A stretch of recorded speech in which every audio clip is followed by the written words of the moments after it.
Good afternoon, everybody.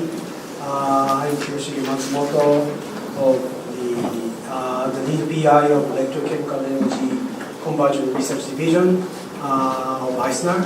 So I'd like to open the I²CNER seminar series today, and it is my pleasure and great honor to introduce today's speaker, Professor John Andrews of RMIT. I'd like to introduce briefly about Professor Andrews. Professor John Andrews has a bachelor degree and master degree from Cambridge University, Queen's College, and PhD from RMIT University, Melbourne, Australia. He has nearly 40 years experience in research in the sustainable energy field. And he works as a pioneer for the renewable energy in Australia, wind power and solar power. And he returned to the academia in the mid-1990s. And then he established Renewable Hydrogen Research Group in the School of Engineering at RMIT University. And right now he is working on many research projects. So today we can expect very exciting work he is conducting, and also he based on his experience. So John, please do. Konnichiwa. I²CNER the Proton Battery, I²CNER Bldg.1. And now I have to speak in English. Thank you very much for coming to this lecture. It's with great honor that I'm here meeting with colleagues at I²CNER and Kyushu University. I'm going to talk about where hydrogen energy might fit into a global sustainable energy strategy. And in particular, I'm going to be talking about some of our own work on what we've called a proton battery. And we are collaborating with Kyushu University and I²CNER on this work, I'm pleased to say. First, just a few quick words about RMIT University. That stands for Royal Melbourne Institute of Technology. Started as a working men's college. Unfortunately, it was just men at that time that were able to go. It's now, of course, both men and women. Started in 1887, quite a long time ago for Australian standards. We've now got a very large number of students, 84,000, 30,000 of whom are international, and 64,000 which are higher education. It also covers vocational education as well. Our emphasis is on industry-connected research, and our particular School of Engineering has got a strong reputation in mechanical, automotive and aerospace engineering. There's a picture of Melbourne. I'm hoping there'll be some people here who will visit us in the not too distant future as part of our collaboration with your organisation, so you may see this in person. The main campus is right in the centre of Melbourne. Our particular offices and labs are about 25 kilometres to the north on the fringe of Melbourne. You see it's very countrified, very open, pleasant campus. We even have kangaroos at night hopping around on the grass until, unfortunately, there was some artificial grass put down a few years ago that's limited their area, but they do still come on the natural grass.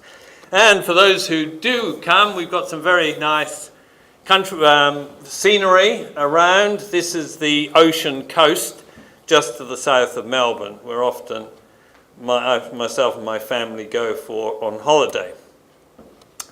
On the talk itself, through the history of humanity on Earth, we've gone through an evolution in the fuels that we've used.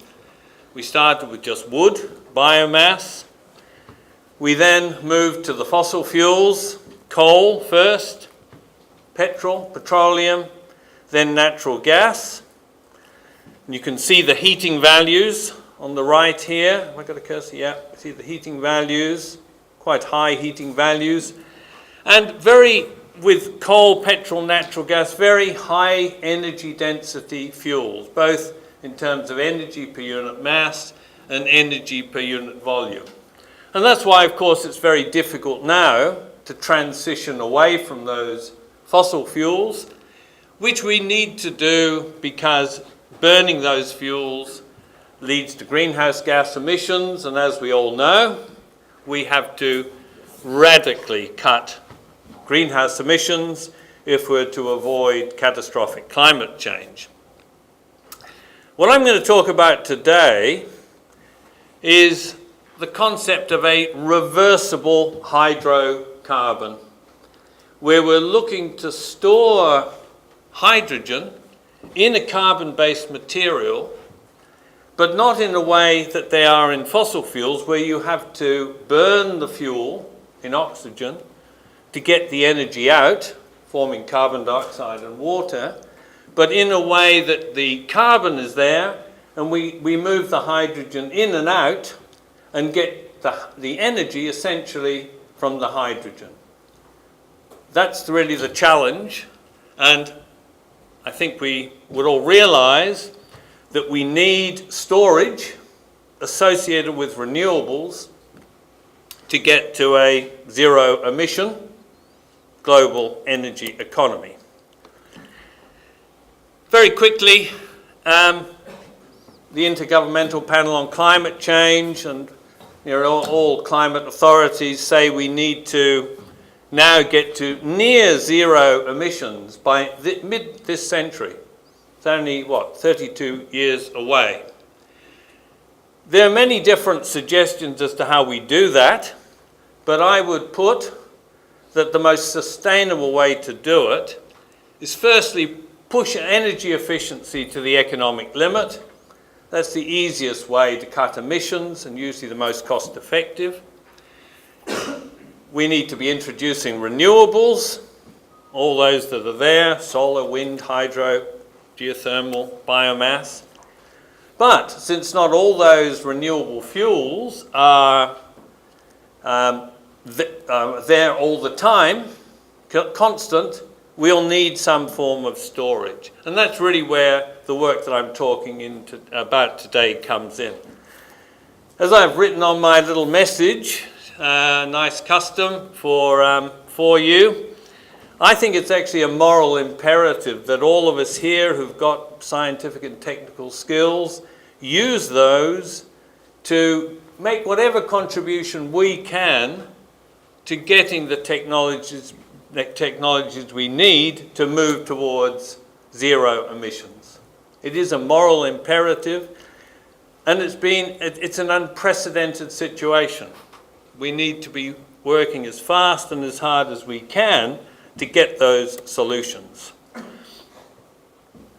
There are now, over the last 5 to 8 years, there have been a number of very impressive studies that have shown that there are plenty enough renewable energy sources around to meet global energy demand with economic growth, with the expected population growth, as long as we do push energy efficiency to the limit, but we will need some storage as well. There's no shortage of renewable energy for a very comfortable material standard of living for the whole world.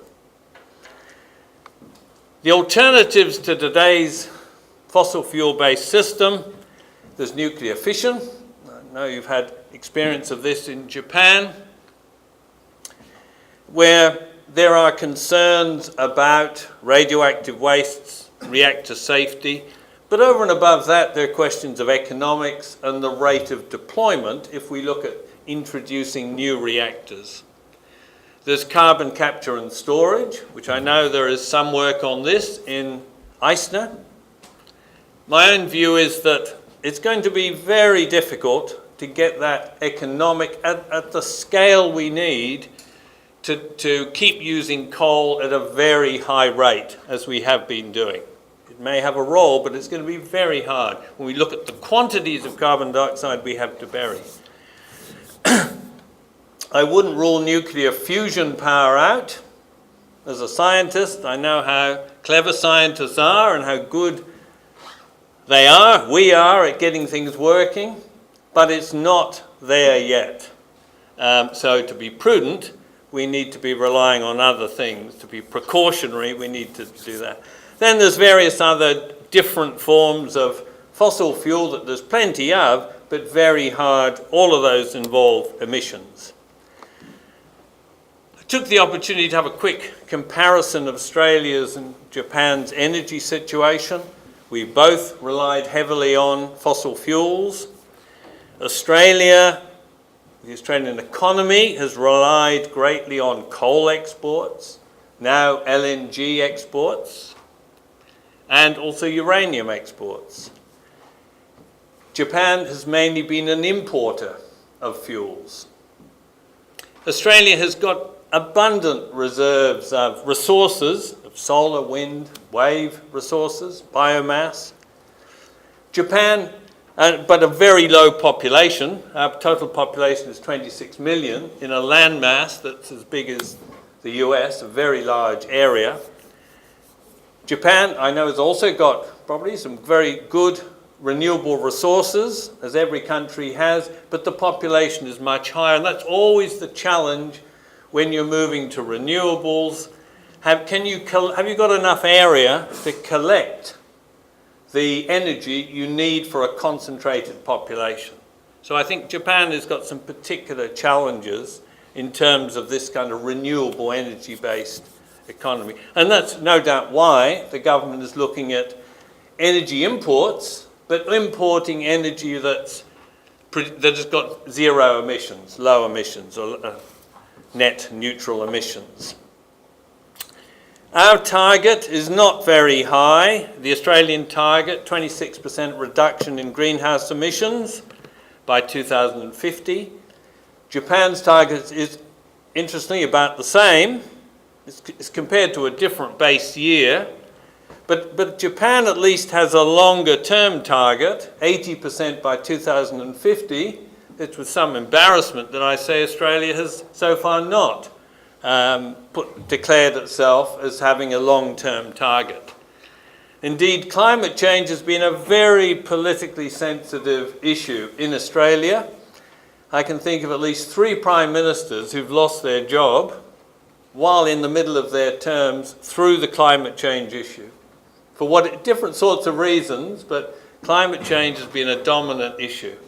It's been very hard to get across the board political support for action on climate change, and the coal lobby, the fossil fuel lobby has been, and the electricity industry lobby is very strong in resisting, to some extent, this inevitable change to a low emission economy. We haven't, the last Prime Minister who was removed, Malcolm Turnbull, that was about climate change policy. And we haven't got currently a national climate change, a national policy to reduce emissions.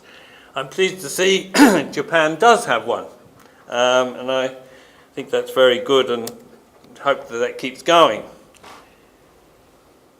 A few years ago, a colleague and I wrote a paper that, if you're interested in these arguments, you may like to have a look at, called Re-envisioning the Role of Hydrogen in a Sustainable Energy Economy.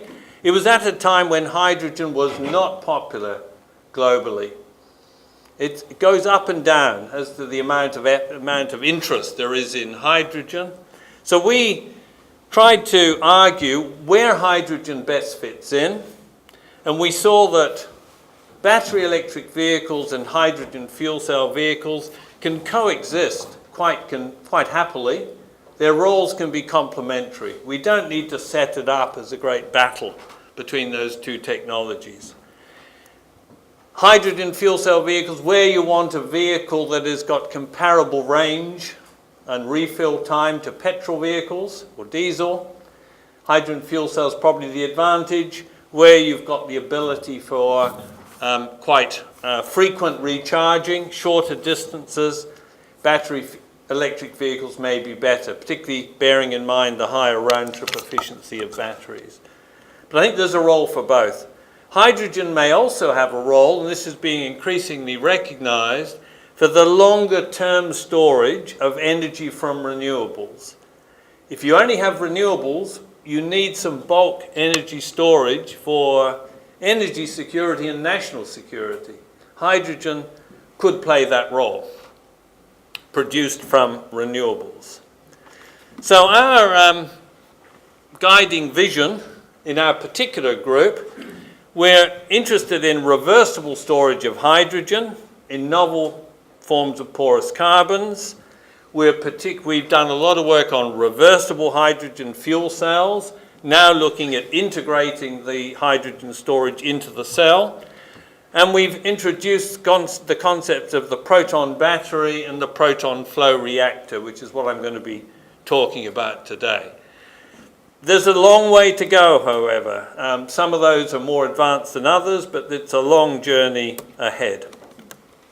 You'd all be familiar with a conventional hydrogen-based energy storage system. This is to store solar. You've got an electrolyzer, split water, hydrogen, compressed, store it. When you want it again, back through a fuel cell, oxygen from the air, and you get the electricity back. It's got its advantages, and it's already a commercial system to some extent. But the disadvantages are that it's got a lot of components. There's a lot of energy transitions there. Its round-trip efficiency is less than 50%, with pretty optimistic assumptions for electrolyzer efficiency and fuel cell efficiency. But once you've got the hydrogen, it will not degrade. It is like natural gas or a fossil fuel. It will stay in that form. So you've got long-term storage, but a battery will always self-discharge. Even with the conventional hydrogen system and with storages like 700 bar compressed gas or metal hydrides, we can get gravimetric and volumetric energy densities better than lithium-ion batteries, but it's still very much less than petrol and diesel. So our work over the years has been aimed at rationalizing and simplifying that basic hydrogen-based energy storage system. And the first step that we focused on was combining the electrolyzer and the fuel cell into a single reversible fuel cell, or when it's just one cell that works reversibly, called a unitised regenerative fuel cell system. Now I know I²CNER is currently working on a variant of that, and that's one reason why we've been very keen to collaborate with you. We've had PhD students working on this since about 2005, picked up a lot of experience. Initially we worked on quite small scale devices. That little cell there is about that size. Very low power output, but it showed the principle, and we learned a lot, both theoretically and experimentally, about how reversible fuel cells work. Of course, if you've got a single unit for electrolyzer and fuel cell, you've saved mass, you've saved volume, and hopefully you've saved cost, as long as they work about the same efficiencies in both modes. It's no good if the penalty for putting them together is a loss of efficiency in one or other of the modes. To cut a long story short, we struggled with low funding for probably about 10 years, but making progress. And then we did manage to interest the Australian Department of Defence in this technology, and managed to get a very large grant by Australian standards, $1.6 million over 2 and a bit years. I'll leave you to do the conversion to yen. But that was a big grant, and it lifted our work to a new level in terms of the numbers of people we had working on a common task. And you can see the back row were not in the group, but the first 2 rows of people, PhDs, academics, industry representatives, were all in that group. It was a group of about 15 to 20. And again, focused on this activity of developing a portable power supply based on a unitised regenerative fuel cell, metal hydride solid-state storage for defence applications, but it could be used for anything. It can be used for anywhere where you wanted electrical energy storage, whether a home level or in place of a diesel generator or a battery bank. They're the kind of markets that we looked at. After a lot of work and a lot of heart-wrenching activities when things didn't work, including before a few key demonstrations when the technology wasn't doing exactly what we wanted, but through amazing effort of the team, it's probably the best team I've ever worked in, we did manage to get it working on the day of the demonstration. To a reasonable level. We aimed at 2 kilowatt, we demonstrated 1 kilowatt on the day. And we showed that it worked in fuel cell mode and in electrolyzer mode. I've got a short video, it's only 2 minutes, with a little bit of musical accompaniment. This we showed at, where's my cursor gone? Here it is. We showed this at a defence demonstration day in Canberra, the Australian capital, in August of this year. So let's just hear this. This was at the demonstration at RMIT, which took place last year.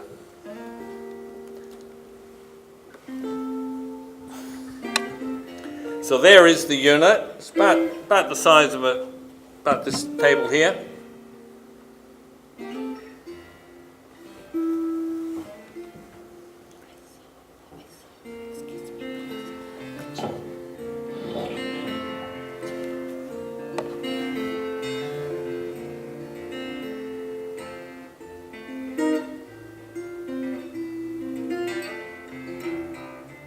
So there's the insides of it. You can see the metal hydride canisters. We had 7 of those here, and the fuel cell stack was up here.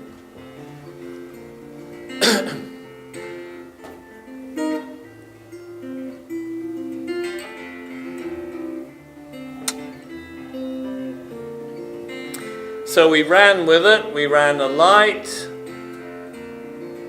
We had an electric lifting device.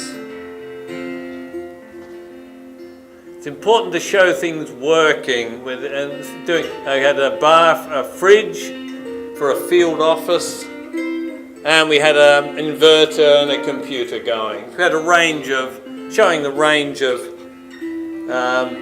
applications you could put it to. You can see that it's now the system is running actually, and virtually it's a no sound.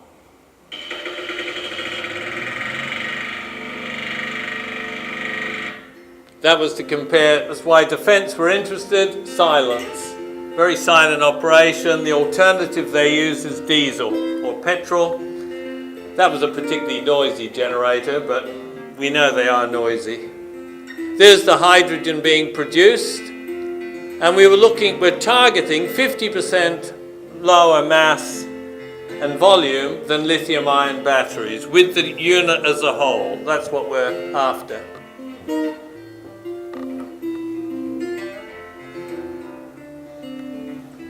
And there it is with its own control system that we developed. And we're looking next step of prototype, which we've got an application in for.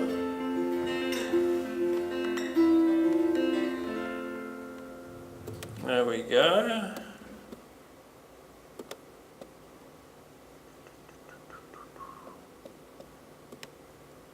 Okay. And we're waiting to hear whether we're going to get the funding from the government, the Australian government, for the next stage, which would be a prototype. That's an even larger amount, that's $3 million, but it's competing with a whole range of other things for defence R&D funding. In Australia, the money for R&D is probably larger in defence than in other areas. So we're being pragmatic, I have to admit, in terms of going for this form of funding. It's not my favourite application, but it will, if we develop it, it will be spreading everywhere and it can be applied everywhere. So, step 1, combined electrolyzer fuel cell. Step 2 is to move to a proton battery. We initially called it a flow battery, but it's been shortened now to proton battery, where we're looking to integrate the hydrogen storage into one of the electrodes. So there was the original hydrogen-based system. With a proton battery, it's on the oxygen side and the membrane. It's exactly the same as the reversible fuel cell. But where H+ in the form of hydronium is produced by water splitting on the oxygen side, passes through the naphthalene, in the proton battery, which has got a negatively polarized electrode on the hydrogen side, the protons are attracted into that, and if it's the right sort of material, will form some sort of bonds. The hydrogen will form some sort of bonds with the carbon material. That's then the storage. No gas. Ideally, we want to avoid any gas. In practice, our proton batteries have generated a bit of gas, but a much lower amount than would have been the case if we'd have been aiming for that totally. We want to try to eliminate gas production. Just get protons, just neutralize the protons in the electrode, storing them in the same way as Li+ ions are stored in a lithium-ion battery. It's exactly the same. Li+ goes in, negative electrode, and is anchored there until it is reversed in discharge. And in discharge, we supply oxygen in the form of air to the other side. It starts the water formation reaction, and that draws the whole the protons back through the membrane, out of the storage, and the electrons travel in the outer circuit, and we get a fuel cell, basically, but without having to supply gas to the hydrogen side electrode. There is no advantage in having gas there, because we actually want protons coming back through the membrane to recombine with oxygen for the energy release reaction, the water formation. In the initial form of the proton battery, we used, which was published in this paper, when's that? 2014, 4 years ago, not that long ago. We used a metal hydride electrode.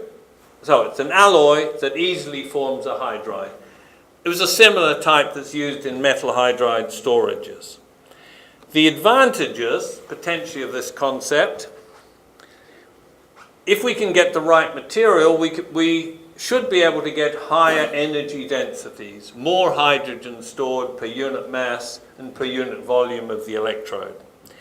Most importantly, the round-trip energy efficiency now approaches that of a typical battery, lithium-ion battery, because there's no formation of gas, there's no energy involved in having to compress the gas, and most importantly, there's no energy loss as gas is fed back to the hydrogen side electrode and has to be split. That's an energy wasteful step, having to split hydrogen, gas molecules, into 2 protons, 2 electrons, and then have them pass back through the membrane. So in principle, we should be able to get a round-trip energy efficiency comparable with a lithium-ion battery. And for a hydrogen-based system, that is a great advantage. Remember, less than 50% with the conventional system. No compressed gas. We are not limited by scarce lithium resources, because the H+ is readily obtainable from water. It works near ambient temperature and pressure, and it should last a reasonable time. If we can get the inexpensive materials, it can also be an economic proposition. As I said, initially we used metal hydride to prove the concept.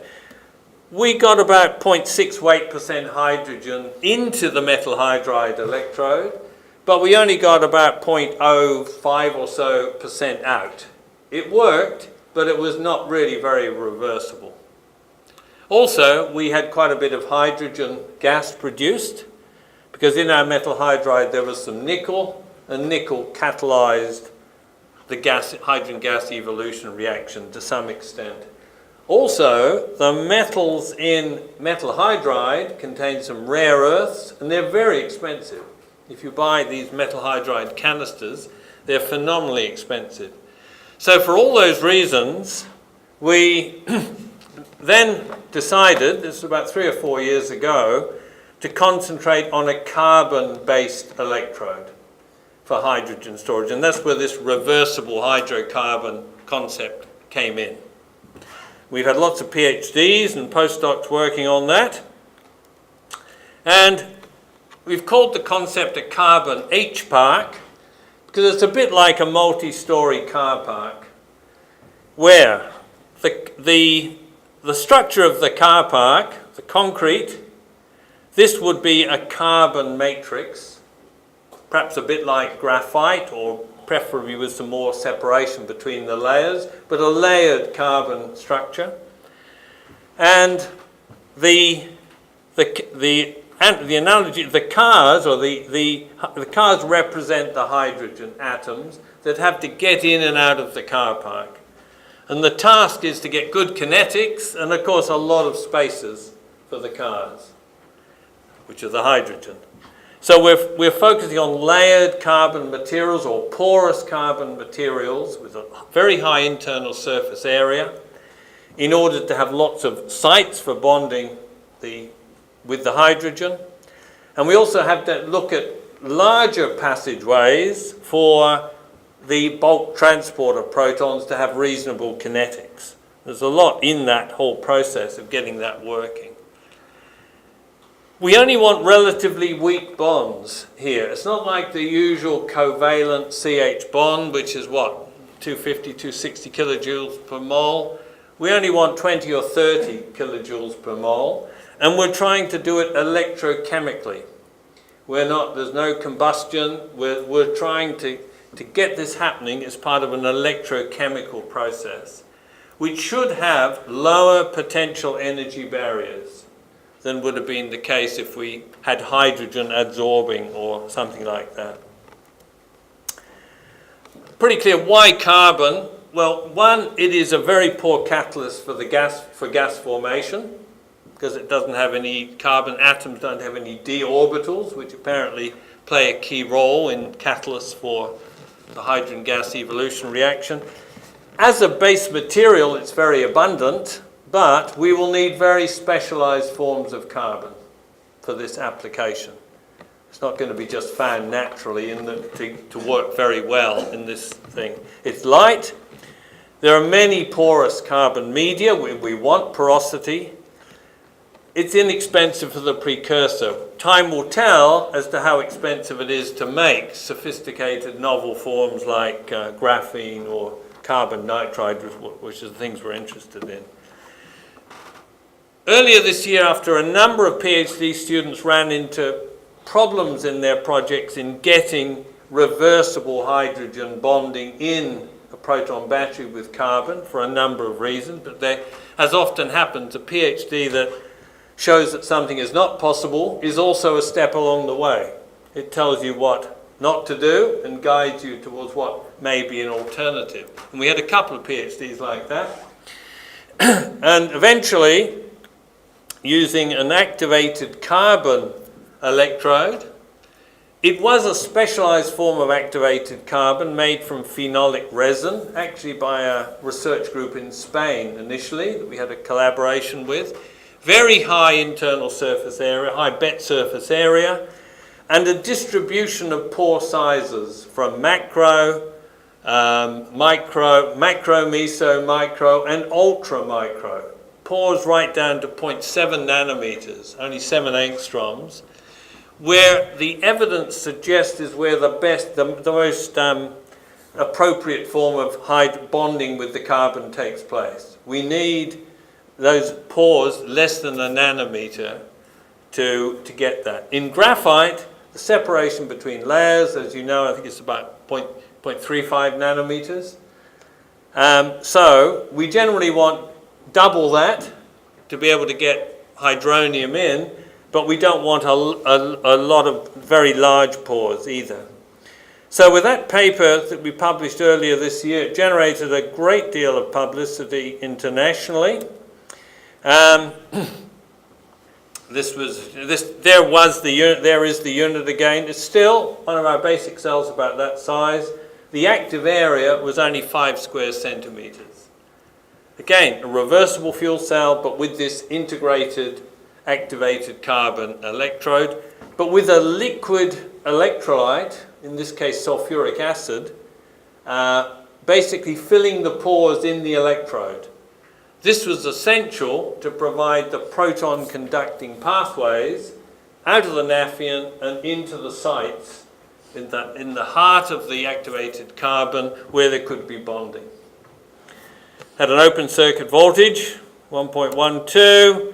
There's myself with now a postdoc and a current PhD student, Shaheen and Sahid, who did some excellent work on proving that concept worked. There was the electrode. There's a scanning electron micrograph. There was very irregularly shaped particles. They were about 20 to 40 microns in typical size. It may well be better to have smaller ones. And we stuck them together in an electrode with PTFE, basically to get a solid electrode. What we got this time was near 1 weight% of hydrogen in charge mode, and we got a little bit less out. So we did show, though, that it was reversible, which was very important, and that's what enabled us then to publish that paper. In terms of ultimate capacity, this diagram shows the capacity of the weight% that's possible in carbons with different numbers of hydrogen atoms per carbon atom. So if we have 1 hydrogen, number of C atoms per hydrogen, turn it around the other way. If we had here, we'll go over on this one, if we had 1 carbon and 1 hydrogen throughout the whole structure, and we had no water molecules in the electrode, no other heavy material, we get to over 7.5 weight%, which would be extremely competitive if we could ever do that. Remember the 700 bar compressed gas tank in Toyota Mirai cars, that's about 5.7 weight%. So if you could get 1 hydrogen per carbon, that would be extremely attractive. More likely, if you had 2 carbons per hydrogen, it comes down in linear proportions, about 3.75, which would still be a very useful storage, particularly for stationary applications. Note here, though, if you store the hydrogen and you always have to have a water molecule with it, i.e. it was like hydronium being stored, the weight% goes down very quickly because of the weight of the water molecule. So when you just go for 1 water molecule there with 1 hydrogen per carbon, you've already reduced it to only 3 weight%. So ideally, you don't want a lot of liquid in the electrode at the same time as the hydrogen. It may be very hard to avoid this, except for a later concept, but that's the target that we're looking for here. There is you'll be familiar with this, there is the 700 bar tanks of the Mirai, which surprised everyone by beating the US target for weight% storage of hydrogen. And I think it's contributed greatly to renewed interest in hydrogen fuel cell cars. It's an excellent vehicle. I also drive a Toyota Prius, not quite a hydrogen vehicle, but it's an excellent car. I won't go through the detail here, but the volumetric energy density too, when you have 1 carbon per 1 hydrogen, is very competitive with lithium-ion batteries, much better than lithium-ion batteries. But it's all a question of how many hydrogens you can pack in per carbon atom in the structure that you're storing it in. So we're still working on the Proton Battery, and we hope to do some of that collaborative work with your organisations here over the next 2 to 3 years. But it turned out that there was a large funding scheme released in Australia earlier this year that was aimed at technologies that could be used to produce hydrogen from renewables, store it in some form, and then ship it as an export commodity. Australia, of course, the mainstream thinking in Australia is very geared towards this energy exports. This was a way of, in a sense, replacing in the future the loss of income that's going to come as we can't export as much coal and we can't export as much LNG, which is having a big effect on our balance of trade at the moment. So the government was keen to look for schemes where hydrogen might be used as the carrier for an export energy market, and it was willing to look at a lot of different ideas. It was an R&D scheme. It was willing to look at some new ideas. So we came up with a scheme called a proton flow reactor, which is a modified form of the proton battery, but it allows, if we can get it working, it allows the storage of the carbon material with the hydrogen in it to be separated from the actual device that produces it.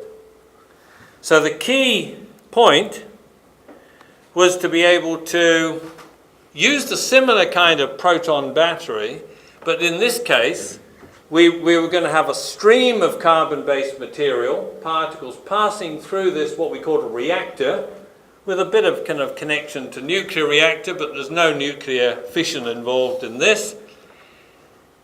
Have a stream flowing through, so it indeed becomes a proton flow system again, and then charge up the particles with hydrogen in this reversible fuel cell as they pass through.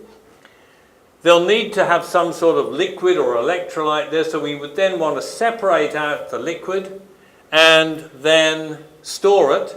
We get back to particles, and the basic scheme is then to export the particles. They'd be a small powder, really, so it'd be like exporting all these various forms of rock that are in the form of powders. So rather than exporting liquid hydrogen or ammonia, was one of the other schemes that has been put up, would be looking at exporting a carbon-based particulate material that was rich in hydrogen, but it'd be a solid particle.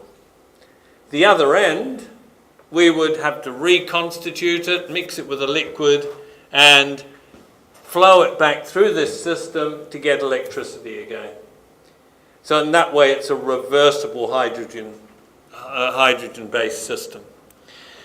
And the scheme was put up by the Australian Renewable Energy Agency, I²CNER, and after a number of visits and communications, and was very pleased that through Professor Matsumoto and Professor Fujigaya, they joined that application as partners, and we put in the application and we were successful, and we have got a grant of $805,000, again pretty good for Australian dollars. These are a bit less valuable than US dollars, but again a sizable grant that's going to enable and support a collaboration between our organisations. And there's plenty of areas where there are complementary forms of expertise.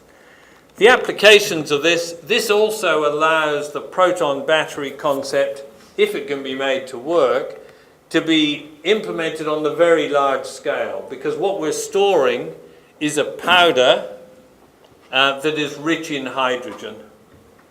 So, you just keep producing it, and you find a way of storing it. And it should be very high in energy density, or relatively so. Not as good as coal or fossil fuel, but nevertheless high enough to be able to be used in a fuel cell to generate electricity. The bulk hydrogen, this would be exported in tankers, and there is, of course, a lot of interest in Japan and for importing fuels of this kind, because the fuel could be used, running it in a fuel cell to generate electricity. You could also use it for in vehicles, but we haven't really focused on that application currently. So there is the ARENA project, which started in August this year, and the reason why I'm here basically is to come and talk to the key people here and look for the ways in which we can cooperate. We've also got an Italian automotive supplier, Eldor Corporation, that's a sponsor of the project at quite a small scale, and they learnt about this work through the publicity on the proton battery paper. And that will be my next port of call when I leave Japan at the end of the week, to talk to Eldor. Next steps, we've got many ideas looking at novel forms of carbon. It might be further forms of activated carbon, but it could also include graphene hydrogel, a layered graphene type compound where you can control the spacing between the layers. So it's graphite, but it's controlled spacing. Remember, we need a larger spacing to make this application work and get hydrogen entering in between the planes of graphene. Graphite doesn't work as such in this application. We're also very interested in graphitic carbon-nitrides, which I'll mention in just a minute.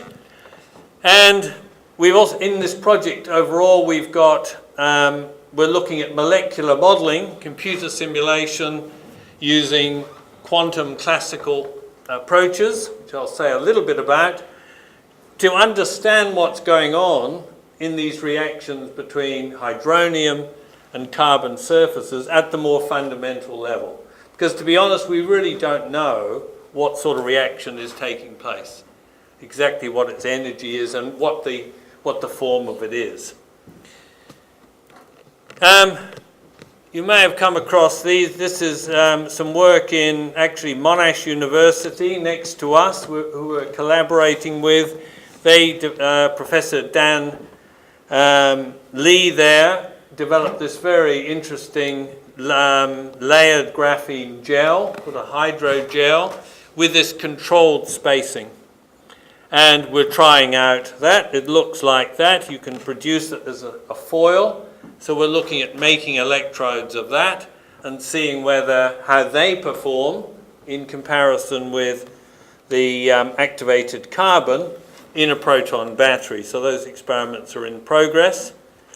And also with this structure, you can see my cursor here, this is schematic. I don't think it looks exactly like this really, but there's gaps between the platelets in each layer, and that could be very useful for this application because it will allow proton transport or hydronium transport normal to the plane.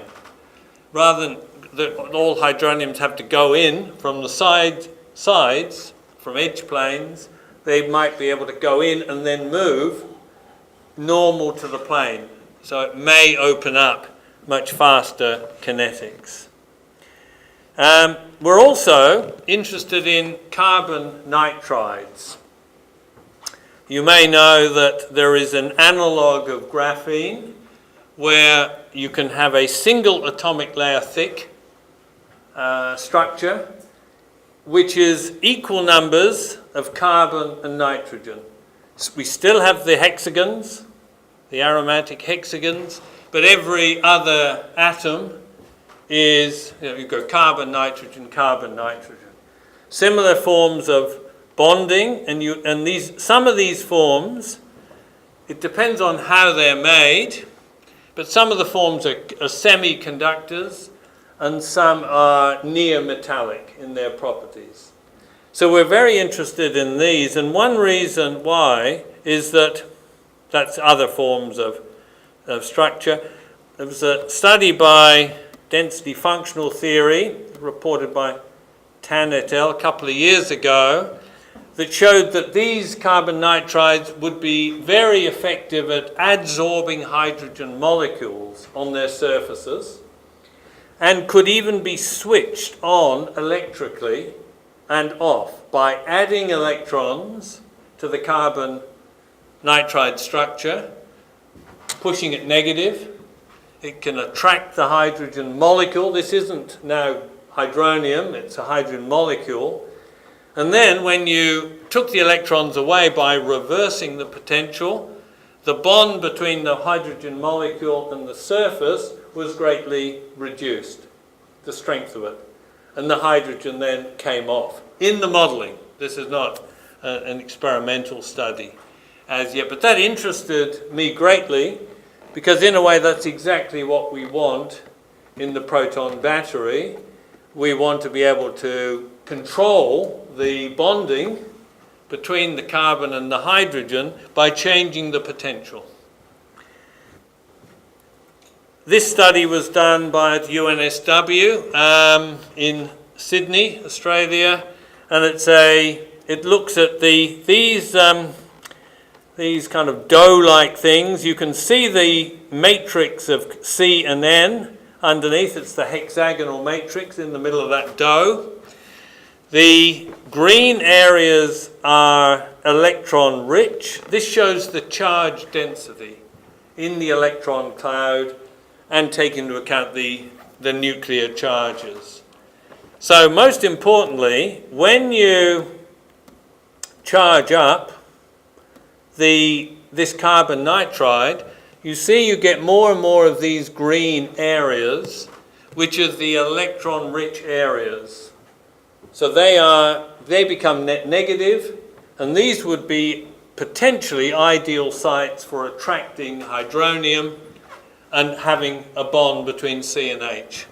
More so than graphene, because the nitrogen with its extra electron has got this lone pair that does serve as an attractant in terms of net negative charge to the hydronium in its proximity. So we're collaborating with UNSW to get some of these carbon nitrides made. We also have a number of other collaborations. It may be an area too we could look at with I²CNER here, because I think these are very interesting materials with a lot of properties that it could be useful. There's already looking at these for use in supercapacitors, which was the first application. Nearly at the end, which is good timing, as I mentioned, we've been seeking as part of the research to do some molecular modelling of this reaction between hydronium and graphene surfaces. So far we've only done graphene, and we've been using two methods, ab initio molecular dynamics. I won't be able to go into the detail of it, some of you may be familiar. And we're also very interested in what's called Ehrenfest molecular dynamics, which may be more valid to apply to this situation where you've got an applied potential. The electron cloud is not necessarily in the ground state, so it may not be appropriate to use the normal density functional theory. So I'm very nearly at the end. So I've got a quick simulator. I'll show you some results. There's some of the maths of Ehrenfest that we're interested in. If anyone is interested in that, come and see me afterwards. But we've done a run using these two methods. They are mixed quantum mechanical. They treat the electrons quantum mechanically and the nuclei classically. So it's a decoupling, because the electrons are moving much faster and are more quantum mechanical in their behavior. And so we've used the two methods, ab initio molecular dynamics and Ehrenfest, MD. And this little sequence here is only 10 seconds long, but it shows you a reaction. Let's see if I can do it. It is one hydronium above a graphene surface, and it shows what happens in the 10 to the minus 15 of a second, which is the total length of the real time of this, in this case. So, on the left we have ab initio molecular dynamics, and on the right we have Ehrenfest. So you can see if there's any difference. Okay, very quick. So, you see what happens? Here's the hydronium. Let's go back. I didn't even get a chance to start it. Whoop, go back. How'd you do it? Go to the end and get it. Doesn't take long to rewind. So you've got to be ready right from the start. So I'll stop it there. So you see we have hydronium. We have our hydronium. So these are two different simulation methods. Same problem, two different methods. We start with hydronium above this little flake of graphene, and the ends of the graphene are terminated with hydrogen in this particular case. But that's just part of the simulation. So we're watching you see the hydronium, the red is oxygen, the whites are the hydrogen. So watch what happens. Where do I start? Here we go. It all happens quite quickly. Here we go. The hydrogen moves back and forth. And then it kind of stays there. And you see? See that? So in a way, that's what we're after. We'd love this bonding, the hydronium to get split, and there's be some sort of bonding between the graphene and the hydrogen. And by the way, the graphene here had one extra electron. So the whole system was neutral. We had H3O plus, and we had that number of carbon atoms plus an electron. So there was a net negative charge. There was an attraction between them. Interestingly, the two methods, I'll let you see it separately, but the scenario is very similar in both cases. And the actual equations are quite different, but it does give very much the same result. So I just better finish here. That, by the way, took in total 70 femtoseconds, which is 70 times 10 to the minus 15 of a second. Each simulation took 24 hours of computer time. Might look simple, but there's a lot of equations to solve, a lot of particles. It's a many-body system. So here are some areas we may be able to collaborate in, both in our ARENA project and in the JSPS project that you have here, probably KU, isn't it? So we'll look at technical discussions, we might exchange materials, and we hope to have some exchanges of PhDs and postdocs, as well as these sort of exchanges. Thank you for listening. I'm very open for questions. Thank you.